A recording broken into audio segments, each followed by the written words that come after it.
हरे कृष्णा। आप सभी वैष्णव भक्तों को सादर प्रणाम है। तो विष्णु पुराण कथा श्रृंखला में आपका बहुत बहुत स्वागत है। तो अभी तक हमने श्री विष्णु पुराण के प्रथम अंश के 4 अध्याय का श्रवण किया है। अब हम श्रवण करेंगे 5वें अध्याय का अविद्या आदि विविध सर्गों का वर्णन। नारायणं नमस्कृतं नरं चैव नरोत्तमं देवी सरस्वती व्यासं ततो जयामुदीरयेत्। श्री विष्णु पुराण की जय। 5वें अध्याय की जय। श्री मैत्रेय उवाच।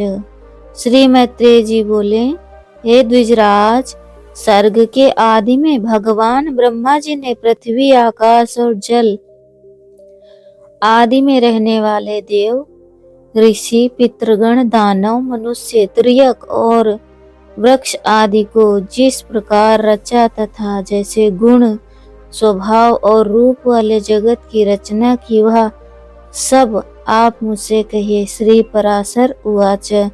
श्री पराशर जी बोले, हे मैत्रेय, भगवान विभु ने जिस प्रकार इस सर्ग की रचना की है वो मैं तुमसे कहता हूँ, सावधान होकर सुनो।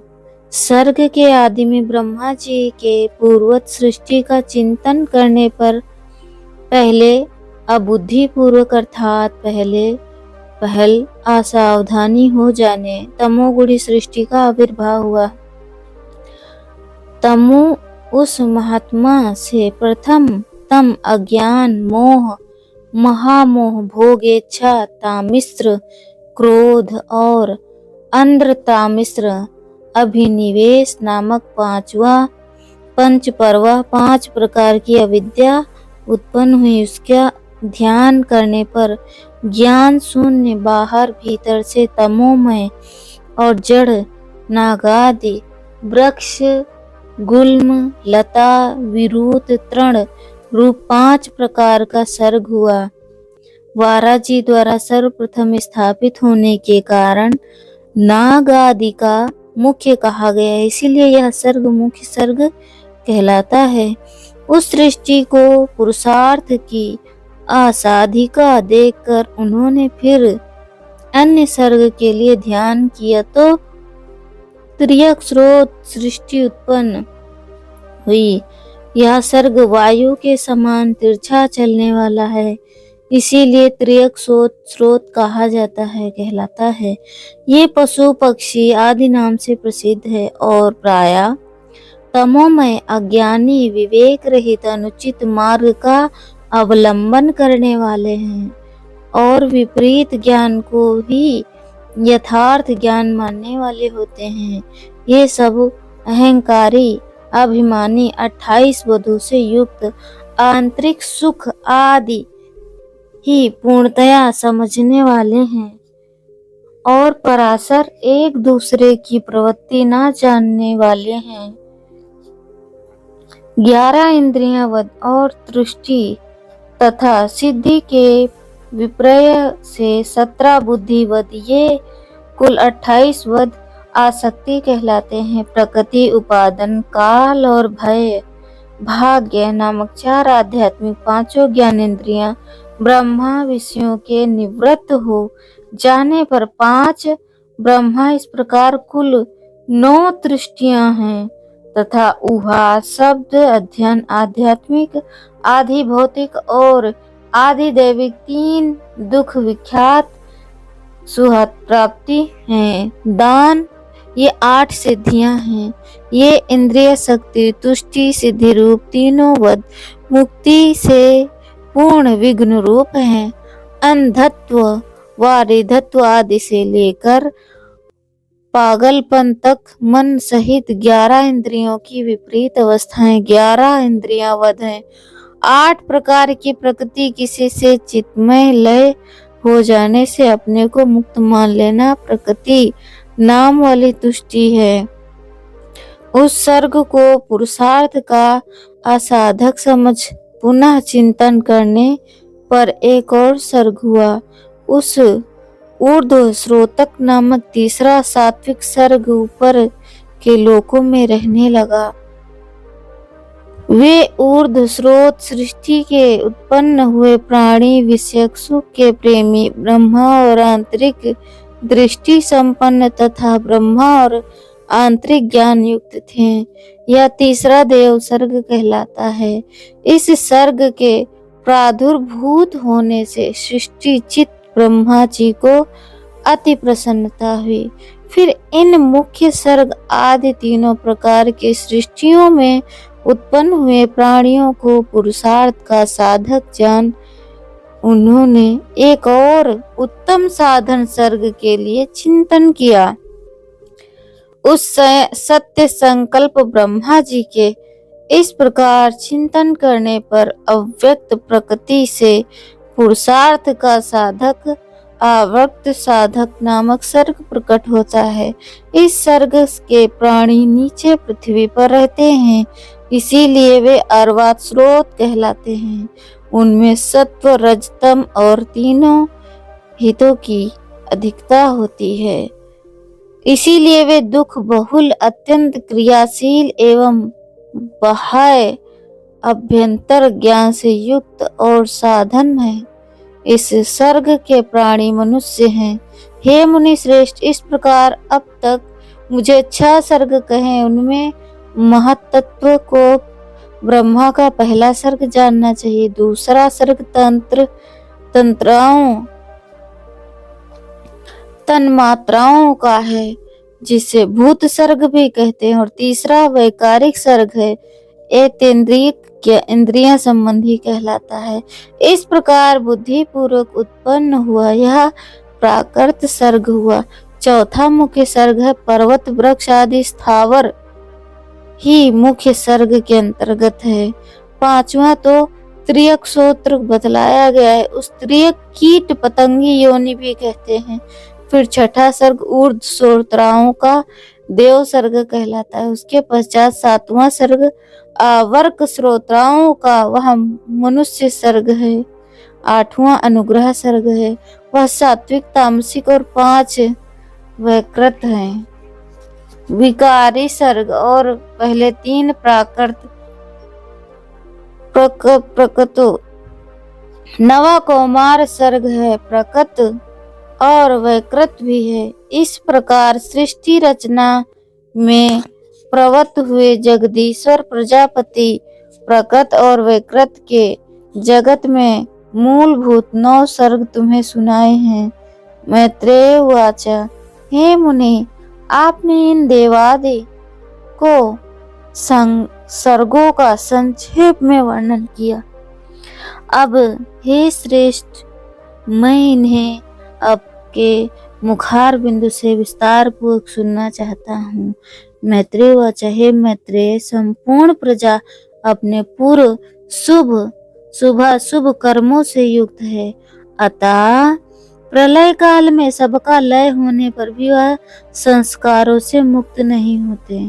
हे ब्राह्मण, ब्रह्मा जी की सृष्टि कर्म से प्रवृत्त होने पर देवताओं से लेकर स्थावर पर्यंत 4 प्रकार की सृष्टि हुई, वह केवल मनोमयी थी।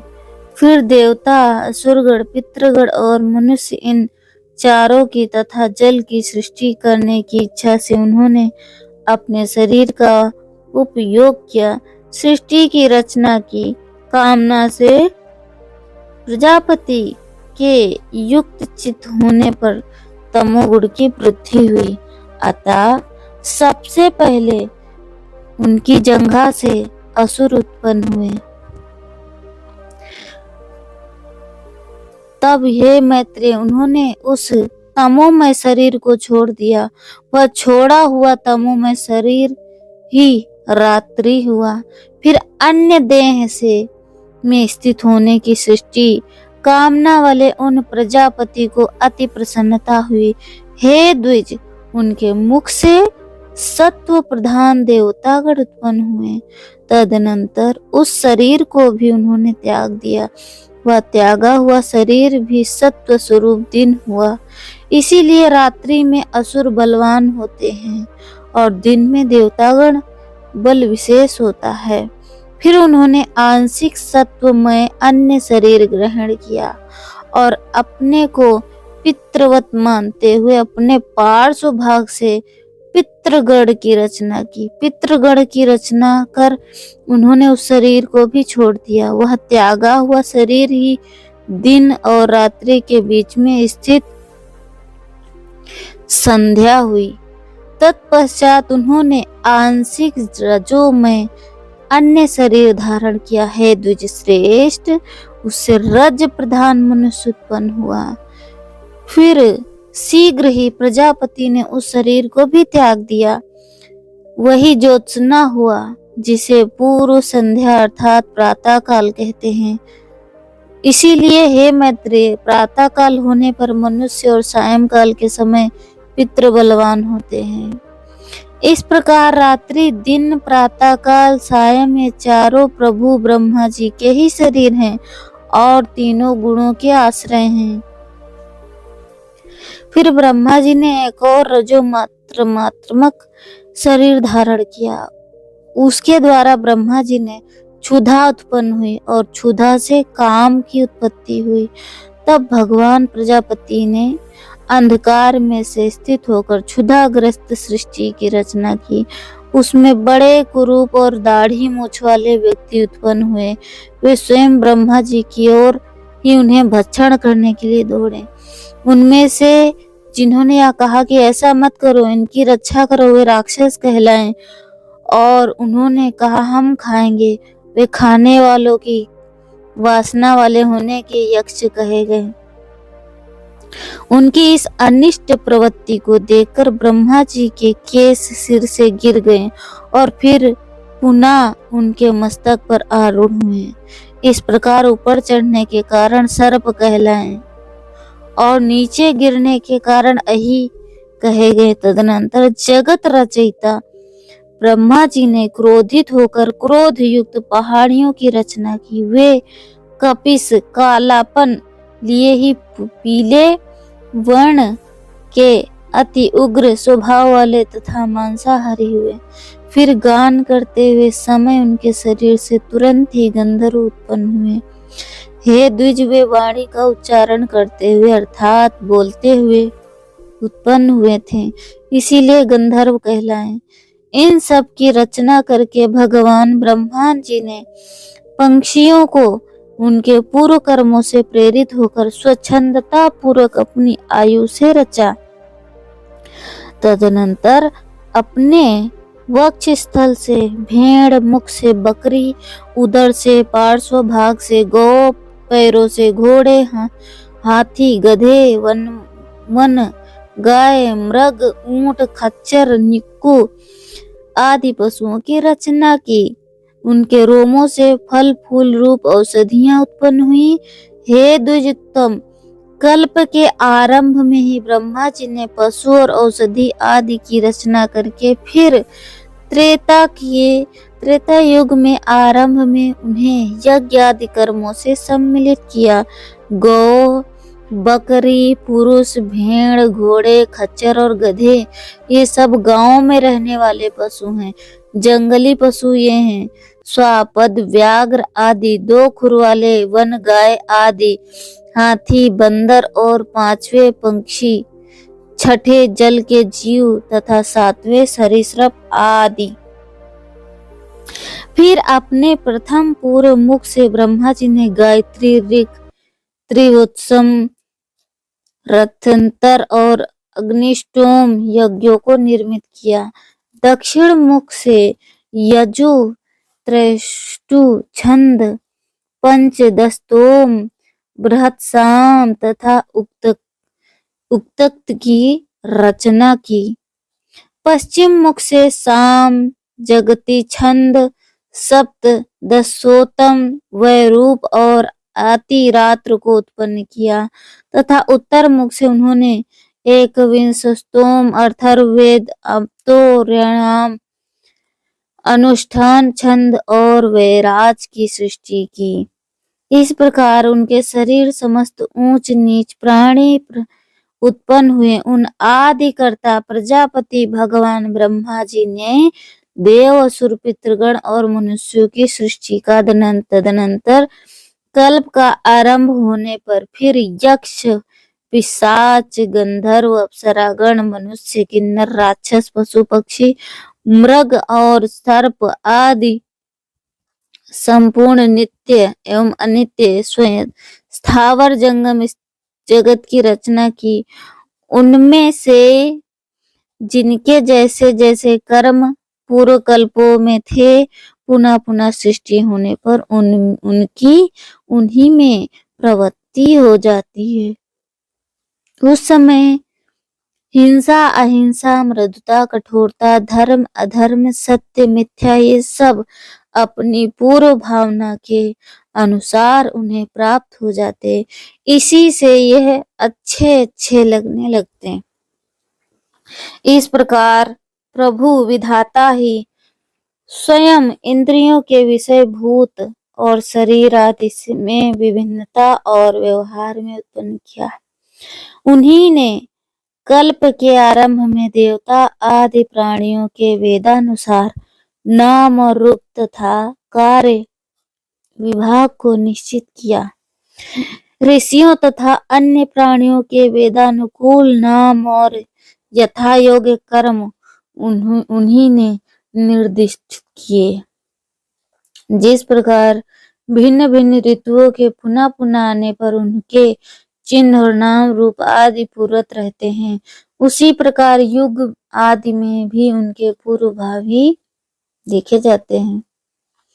शिश्रा शक्ति सृष्टि की रचना इच्छा रूप शक्ति से युक्त ब्रह्मा जी सृज्य शक्ति सृष्टि के प्रारंभ की प्रेरणा से कल्पों के आरंभ में बारंबार इसी प्रकार सृष्टि की रचना किया करते हैं। तो ये था आज का हमारा 5वां अध्याय।